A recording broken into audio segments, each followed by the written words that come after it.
Bienvenue sur La Lettre Pro, le podcast Intelligence Artificielle, où chaque jour, nous vous apportons un résumé de l'actualité professionnelle dans le monde de la radio et du podcast. Je suis Bru Latour, le rédacteur en chef de La Lettre Pro. Aujourd'hui, nous allons explorer plusieurs nouvelles qui marquent l'industrie. Radio King, la première plateforme française dédiée à la création et à la diffusion de radio sur Internet, a annoncé un partenariat stratégique avec Online Radio Box.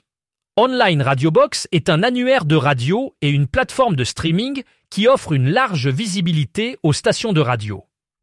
Grâce à cette collaboration, toutes les radios hébergées par Radio King seront automatiquement référencées sur Online Radio Box. Cela signifie une visibilité accrue et une accessibilité améliorée pour un public international. Ce partenariat est une étape importante pour Radio King qui continue d'étendre son influence et de renforcer sa présence sur la scène mondiale.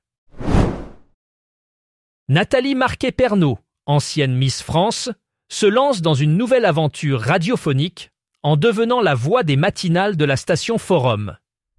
Connue pour sa carrière diversifiée à la télévision en tant que comédienne, animatrice et chroniqueuse, elle fait ses premiers pas à la radio aux côtés de Lionel Guillaume. Cette transition vers le monde radiophonique marque une nouvelle étape dans sa carrière, lui permettant d'explorer un autre aspect des médias.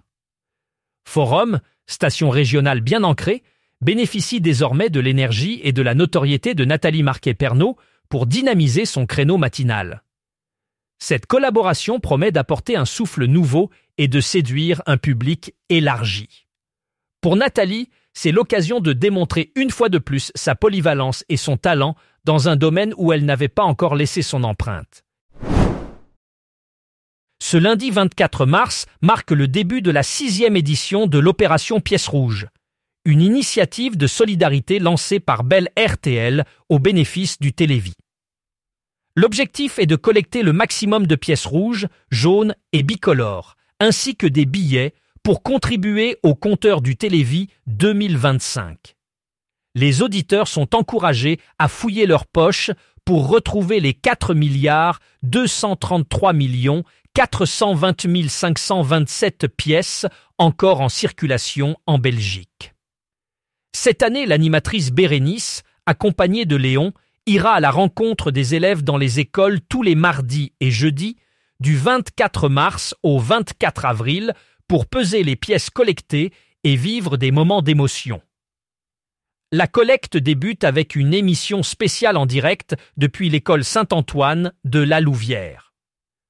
Les dons peuvent également être déposés dans les agences Belfius et les magasins de jouets Bros jusqu'au 7 mai. Les bénévoles seront présents dans les centres commerciaux chaque samedi pour récupérer les dons, et l'opération se conclura par une journée spéciale sur Bell RTL pour maximiser les récoltes. Audia Incorporated, une entreprise pionnière dans les technologies audio basées sur l'intelligence artificielle, a récemment annoncé l'intégration d'un nouveau modèle d'intelligence artificielle dans son application mobile FAIDR.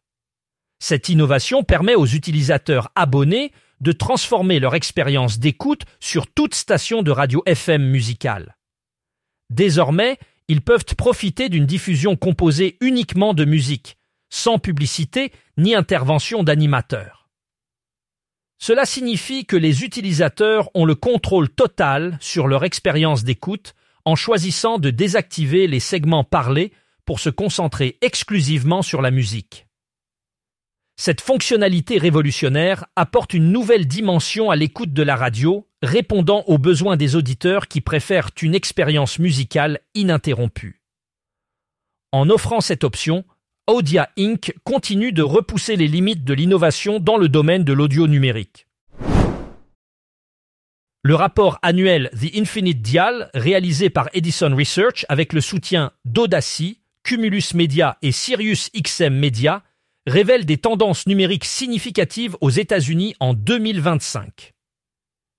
L'écoute mensuelle des podcasts a atteint un impressionnant 55% de la population, illustrant la croissance continue de ce média. En voiture comme à la maison, le digital s'impose de plus en plus, remplaçant les habitudes d'écoute traditionnelles. Les services de streaming et les plateformes numériques gagnent en popularité, redéfinissant la manière dont les Américains consomment l'audio. Cette transition vers le numérique est amplifiée par une augmentation de l'accès aux technologies connectées qui facilite l'écoute à la demande et personnalisée. The Infinite Dial souligne ainsi l'importance croissante des médias numériques dans le paysage audio américain, marquant une transformation durable des comportements d'écoute. Selon le Global Music Report 2025 publié par la Fédération internationale de l'industrie phonographique, les revenus mondiaux de la musique enregistrée ont augmenté de 4,8% en 2024, atteignant un total de 29,6 milliards de dollars. Cette croissance, bien que légèrement inférieure à celle des années précédentes, démontre la résilience et l'adaptabilité de l'industrie musicale face aux défis actuels. Chaque marché national a contribué à cette progression, soulignant la vitalité et la diversité du secteur à l'échelle mondiale. Les chiffres montrent que l'industrie musicale continue de prospérer malgré les fluctuations économiques globales, grâce à une demande soutenue pour la musique enregistrée et aux innovations numériques qui transforment les modes de consommation. Ce rapport met en lumière l'importance de l'industrie musicale dans l'économie mondiale et son potentiel de croissance continue. À Munich, Radiogong 96.3 a récemment innové en lançant la première campagne radio en Allemagne avec un dispositif de mesure d'impact en temps réel. En collaboration avec la start-up locale 3 Bears, spécialisée dans l'alimentation, la station a démontré la possibilité de suivre instantanément les réactions des auditeurs aux communications diffusées sur les ondes, qu'il s'agisse d'interventions des animateurs ou de spots publicitaires. Cette avancée technologique permet une analyse précise et immédiate de l'efficacité des campagnes, offrant ainsi aux annonceurs un retour sur investissement plus transparent et rapide. Grâce à cette innovation, Radiogong 96.3 et ses partenaires peuvent ajuster et optimiser leur stratégie de communication en temps réel, répondant ainsi de manière plus efficace aux attentes des auditeurs et du marché publicitaire. Dans un article publié sur le site de Jacobs Media, Fred Jacobs met en lumière les risques auxquels la radio américaine fait face. Il évoque un rétrécissement du secteur, caractérisé par des réductions budgétaires, une automatisation croissante et une perte d'identité locale. Fred Jacobs insiste sur l'importance de préserver la singularité de la radio, qui repose sur des voix humaines authentiques et un ancrage local fort. Selon le Bureau of Labor Statistics, l'emploi des animateurs radio devrait reculer de 4% entre 2023 et 2033. Cette contraction menace la diversité éditoriale et la valeur ajoutée de la radio dans les communautés. Jacobs souligne que seule une stratégie centrée sur l'humain, la créativité et la proximité permettra à la radio de rester pertinente et durable face à la concurrence des podcasts et des plateformes digitales. Le groupe M6 vient de nommer Jonathan Curiel au poste de directeur général des radios RTL, RTL2 et Fun Radio. À 44 ans, Jonathan Curiel prendra ses fonctions et rejoindra le comité exécutif du groupe M6 très prochainement. Cette nomination s'inscrit dans la stratégie du groupe M6 de renforcer sa présence dans le domaine audio face à la concurrence et à l'évolution des usages.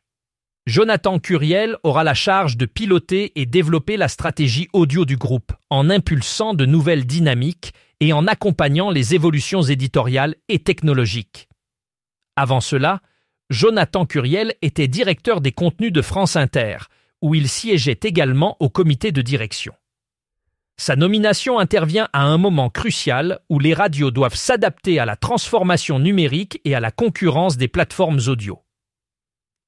Le groupe M6 affiche ainsi sa volonté de renforcer sa position dans l'audio tout en continuant d'innover. C'est tout pour aujourd'hui sur La Lettre Pro, le podcast Intelligence Artificielle. Pour plus d'informations sur ces sujets, visitez notre site lalettre.pro et n'oubliez pas de vous abonner à notre newsletter quotidienne pour rester informé des dernières nouvelles de l'industrie. À demain pour un nouvel épisode. Merci de votre écoute.